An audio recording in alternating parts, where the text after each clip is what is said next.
Good morning, everybody. Steve Sawyer here.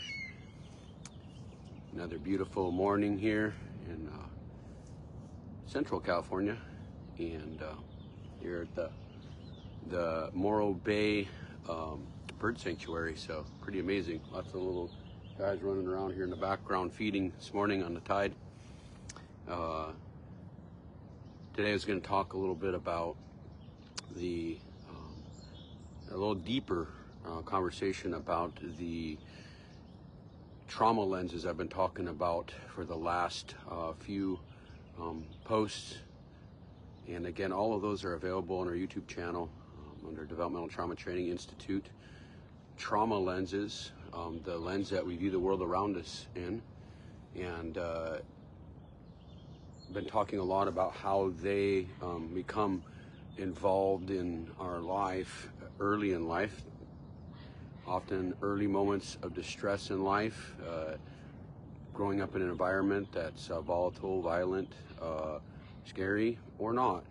Sometimes just was working with somebody where trauma lens started really early in life, of not belonging in the world around them, from not being chosen on a sports team, and then how that connected to a fatherhood figure. So these trauma lenses can form from lots of things. So a lot of people hear the word trauma and the definition of trauma, thinking they haven't been through something big in their event, but it's in developmental trauma work, we often find it's small events of silence, rejection, etc. But when I lecture on developmental trauma, there's 4 primary trauma lenses that people will fall into. So in that, I'm grateful to one of my mentors, David Grand. I'm grateful to a lot. He's taught me along the way, and for years we've worked through a lot of things around trauma and intensives and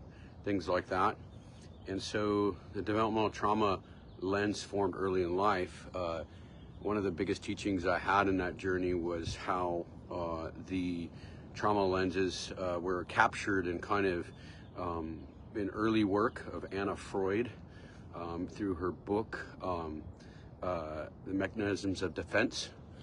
There's 4 of them, so those that read, it's pretty heavy old work. Anna was much more centered than her father, Sigmund Freud, in that talking about what she witnessed working in the combination of the war fields of World War II and working with people coming out of that with back then it was called combat fatigue, and then also in the same week working in an orphanage and seeing children who had lost contact, not knowing where their parents might be, that whether they were alive or not, in the situation of war.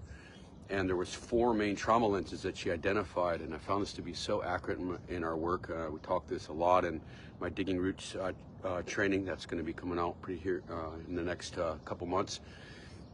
But the 4 mechanisms of defense that she identified, one that commonly is being felt today with the trauma lens is the fear of annihilation. The fear of annihilation meaning the fear of death or perishing.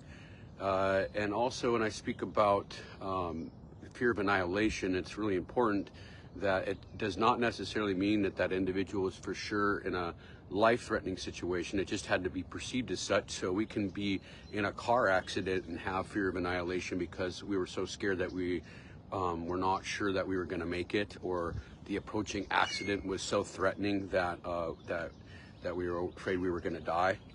This gets very deeply encapsulated into the nervous system. I've worked with, at this point, thousands of people that have embodied the fear of death in lots of different situations. That can happen in any form of scary situations. So being robbed, being attacked, sexual assault, sexual abuse, anything that we go through that feels like we're not going to survive it. It embodies in this self-protective mechanism. Samuel Butler said self-preservation is the first law of nature, and that is true for human beings also. And in that, if we feel like we might perish in any way, where we're not going to survive a situation, that's the fear of annihilation. And then kind of progressing, these are all very significant. So that's a major threat to us as an individual. Then we have 3 other mechanisms of defense that she identified that were related to our connection as a human species, as a herd, or as a pack animal. And in that, the first one in that kind of particular pocket of work that she wrote was really about the mechanism of fear of abandonment. So I'm afraid I'm going to get left behind. So when we work with people with trauma, a lot of times developmental trauma, maybe they don't have a full narrative about why they're being left behind, but it's like a pack of wolves hunting together, and they lose each other in the process, and they get separated from the pack. That person is not there to kind of find their way back to the pack, in terms of not being able to find their way back to the pack, or the pack not coming and looking for them. Why didn't they look for me? Is the fear of abandonment. And in that really jeopardizes our sense of connection to people, or the pack or family around us, of being left behind for some reason. And so this can happen in really minuscule situations. A child being lost in the neighborhood, or in Disneyland, and getting separated from their family and feeling like they were left behind. Now this is very, very different, being left behind with no true narrative to why I got left behind, and not being clear about that is different than the next one, which is a fear of rejection. So fear of rejection means that a person got left behind, and there's a very specific narrative about why they got left behind, and it's my fault somehow. So in that, this can manifest in, not being picked on the sports team because I'm not tall enough, fast enough, good enough. A lot of shame there in the being rejected. Shame really encapsulates deeply with this experience of not being picked, or pushed away from the pack for a particular reason. So kind of a scapegoat mentality. This can happen in a lot of families where, especially where addiction is prevalent, where the experience of being pushed away from the family and rejected because of something about them. So maybe we're too emotional, and our family is very non-emotional, and you're a crybaby, you're too much. People with high energy, aka things like ADHD, in that being too much to handle all the time, getting hurt too often, getting in trouble too often in the house, breaking things too often. Anything can lead to this deep embedment of there's a reason why I'm not allowed to be a part of the pack. So that narrative, and there's 2 questions I share a lot when I talk about shame, which is I'm only good if, and I'm only good when. So if I fit inside of the mold of the family or the sports team because I'm good enough, I'm not good enough, embodies, and you can ask this question, I'm only good if, and I'm only good when. Those 2 questions often take us to early capsules of childhood trauma of not being good, or not being good enough to be a part of the pack. The last mechanism of defense that Anna talks about is fear of humiliation. And so fear of humiliation is not only that I'm not a part of the pack and I'm rejected because of something's wrong with me, but somebody makes fun of me for it. So we see this a lot in bullying trauma, when people have been bullied in their lifetime, where they didn't fit into their peers at school, or not feeling a part of the family and being teased about it, made fun of about it. And why is that so impactful? Because to be made fun of means you're not a part of the pack for this reason, and we all align behind that, and we make it a humorous thing to laugh at an individual about that. Just in this last weekend in a training, somebody who even made a joke out of something very serious they had went through, to laugh it off, told the whole story to family and people around them in this laughing manner. This is where kind of humor masking comes from. And in that, to be humiliated, rather than just be humiliated, I'll even humiliate myself in the process of the story. And fear of humiliation is a significant form of rejection because it has a specific why. The pack or the herd unites behind that why and attacks us as a group attack of humiliation. And these forms of deep mechanisms of survival.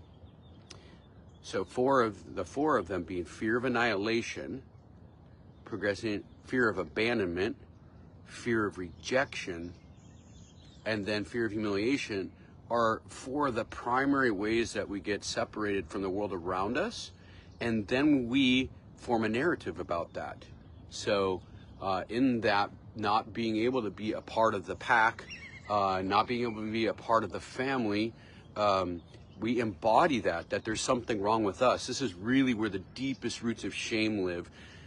Me and one of my colleagues, Josh Dellahan, are building a very comprehensive training that will be offered this next spring, or this coming spring, on shame.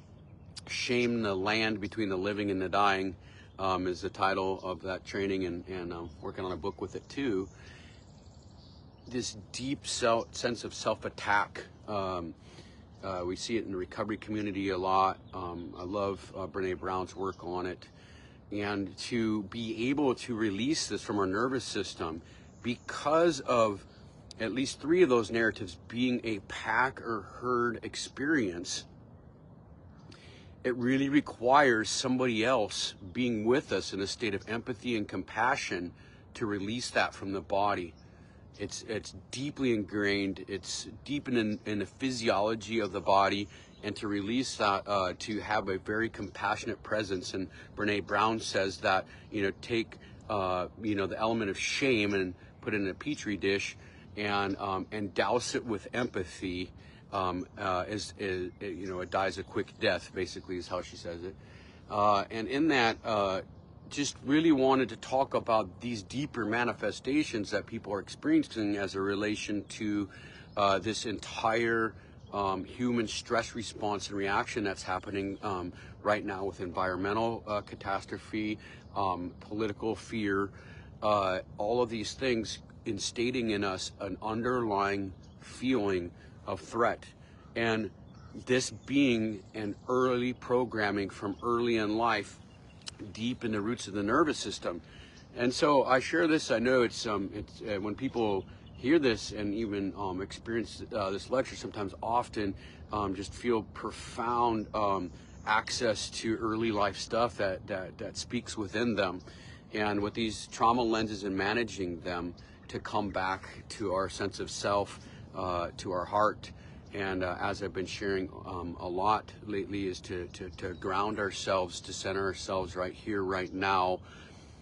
Those things drive us to be externalized, to be hypervigilant to the outside world and fearful of what's going on around us, whether it's, social processes of rejection or not being picked to be on the team, all the way to, the actual fear of annihilation that I'm going to die. A lot of people are in a state of hypervigilance right now in stress response, and we can counter it when we start to know its roots, where it comes from, to dig into the roots of what it is. That's what our course is on developmental trauma that's coming out here soon. So to dig the roots is to be able to expose what's below the surface, down to what's really happening deep in early programming and development. So that's the trauma lens in a little bit deeper fashion. Often gives people some things to think about in terms of what they're experiencing in today's world, and also can often give some people some hope that there's work that can happen with that, that can be releasing of that depth of self-attack or the state of fear of annihilation being so high. So with that, I'm going to take a moment and model what I talk about on a regular basis of centering ourselves. Bring in this beautiful site over here. There's Morro Rock over there and the birds all in the background here. and just taking a moment, 3 steps to be able to stabilize the nervous system. Again, if something isn't working for you, oftentimes there's trauma there that could be addressed fairly rapidly. It's at the surface, but heart focus, heart breathing, and then activating appreciation or gratitude, sense of connection or attachment pathway. Like I said, some days it's my fly rod, some days it's my beautiful wife, sometimes it's my sons, sometimes it's my dog, and sometimes it's the environment around me, this incredibly beautiful scenery here. So with that, just inviting you to take a moment this morning and be with your heart, bringing that heart focus. That's the first message to the amygdala.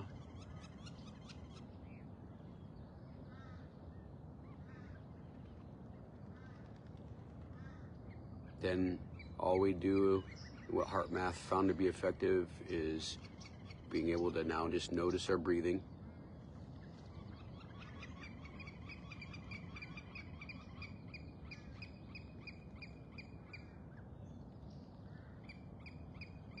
And usually by holding some focus there, it already starts to slow down.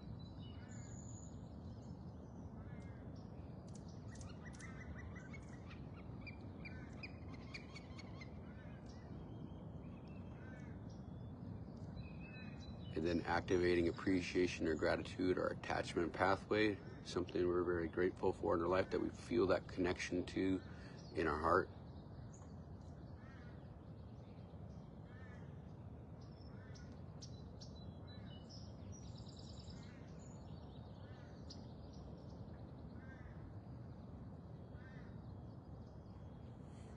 Again, quick coherence from the Institute of Heart Math. Check out their stuff. They've got courses for parents out that are fresh out right now. They've got, it's a big part of the project, the Resilient Heart Trauma Certification Program, and the interventions modules for being able to work with people in a mental health professional, clinical or counseling way. With that, I hope you can have a little bit more of a heart-centered day or week. This technique, quick coherence, been known for thousands of years to connect to our heart, to speak from our heart, but in that very scientifically evidence-based practice for a lot of mental health struggles to regulate our nervous system, to get self-regulation. And when we have developmental trauma or any of those 4 survival mechanisms alive, it's one step we can take to start to settle it down at any given time, and be able to interact without the trauma lens being as present or as loud. It also sometimes indicates to us where we got to go and do our own healing to be able to heal the roots of the physiology of trauma in our body that's passed on not only from our families but through generations. Lots of generational work can access those 4 mechanisms, and they can be carried on generation after generation. And it only takes one generation to focus really hard to be able to not pass on as much of that to the next generation. So, and your challenges today, make sure you get out and see the beauty that's around you. It's outside, it's in the flowers, it's in the spring, and have a beautiful day, everybody. Take this beautiful scene in over here.